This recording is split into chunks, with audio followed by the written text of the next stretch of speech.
Charity starts from home. ভালো কাজ নিজের ঘর থেকে শুরু করতে হয়, সেটার প্রমাণ আগে দেন।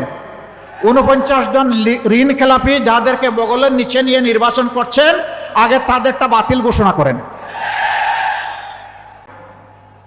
Morning shows the day. তারা ক্ষমতায় গেলে কি করবে এখনই জাতিকে জানাই দিচ্ছে। একটা মানুষ নিরাপদে বাংলাদেশে থাকতে পারবে না, একজন ব্যবসায়ী নিরাপদে ব্যবসা করতে পারবে না, একজন শ্রমিক নিরাপদে রাস্তায় চলাচল করতে পারবে না, একজন কৃষক সে শান্তিতে তার মাঠে ফসল ফলাতে পারবে না। আমরা কথা দিচ্ছি, পরিবার কেন্দ্রিক রাজনীতি, রাজার ছেলে রাজা, রাজনীতির এই ধারা পাল্টে দেব ইনশাআল্লাহ। প্রিয় দেশবাসী, আমরা একটা ইনসাফপূর্ণ দেশ চাই।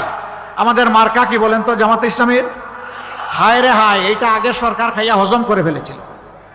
কারণ এই দাড়ি পাল্লা থাকলে সমাজে তো বেইনসাফি করা যাবে না। এই পাল্লা যদি কোনোদিন বিজয়ী হয়ে যায়, তাইলে সমাজ থেকে বেইনসাফি দূর হয়ে যাবে। তাইলে এই লুটেরারা যাবে কোথায়? ব্যাংক ডাকাতরা যাবে কোথায়? দুঃখের কাহিনী কি বলবো, 15.5 বছর আমরা সকলেই মজলুম ছিলাম দেশবাসী। 5 তারিখ থেকে কিছু ভাই অতীতের মতো মজলুমদের উপর আবার ঝাঁপাইয়া পড়লেন। এবারকার নির্বাচনে আমাদের অঙ্গীকার দুর্নীতিমুক্ত দেশ করা। আরেকটা দলেরও নেতৃবৃন্দ বলতেছেন তারাও দুর্নীতিমুক্ত দেশ গড়বেন। ভালো কথা, চ্যারিটি স্টার্টস ফ্রম হোম। ভালো কাজ নিজের ঘর থেকে শুরু করতে হয়, সেটার প্রমাণ আগে দেন। 49 জন ঋণ খেলাপি যাদেরকে বগলের নিচে নিয়ে নির্বাচন করছেন, আগে তাদেরটা বাতিল ঘোষণা করেন। যদি সাহসিকতার সাথে এটা করতে পারেন, জনগণ কিছুটা বিশ্বাস করবে, হ্যাঁ ওনাদের সদিচ্ছা আছে। আর যদি ঋণ খেলাপিদেরকে বগলের তলে রাইকা বলেন যে আমরা দুর্নীতিমুক্ত দেশ গড়ব, তাহলে বিষয়টা এমন হবে যে আপনারা যা বলেন তা করেন না, আর যা করেন তা বলেন না। আমরা ওইটা চাই না। দেশবাসী সবাইকে জানে চিনে, কিছু মানুষ মাথা গরম হয়ে গেছে। গাজীপুরে চৈত্র মাস, তাই না? হ্যাঁ, গাজীপুরে চৈত্র মাস। এখন কি মাস? তো মাঘ মাসে মাথা এত গরম কেন? চৈত্র মাসে তাহলে কি হবে? এখানে হামলা, ওখানে হামলা, এখানে আগুন দেয়, ওখানে মানুষ খুন করে, শেষ পর্যন্ত কাউকে না পাইলে নিজেরটাই খুন করে। এ কি রে ভাই? Morning shows the day. তারা ক্ষমতায় গেলে কি করবে এখনই জাতিকে জানাই দিচ্ছে।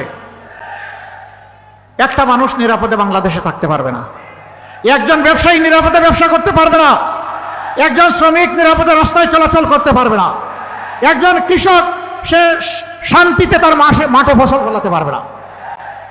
এরা সবার শান্তি তছনছ করে দেবে।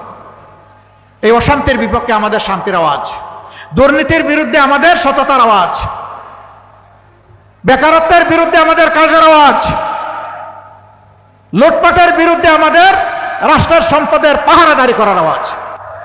আমরা 11টা দলে এক হয়েছি। আপনারা থাকবেন আমাদের সাথে ইনশাআল্লাহ? বলবেন যে আমরা তো আপনাদেরই লোক। হ্যাঁ, আমরা মনে করি সারা দেশের মানুষই আমাদের লোক। আমি স্পষ্ট ঘোষণা দিচ্ছি, বারবার দিতে থাকবো, আমি জামাতে ইসলামীর বিজয় চাই না। আমি চাই দেশের 18 কোটি মানুষের বিজয়। 18 কোটি মানুষের বিজয় হলে এর অংশীদার হবো আমরা সবাই ইনশাআল্লাহ। ভাই বোনেরা, আমরা কোনো দলীয়, কোনো পারিবারিক, কোনো গোষ্ঠীগত সরকার আর এই দেশে দেখতে চাই না।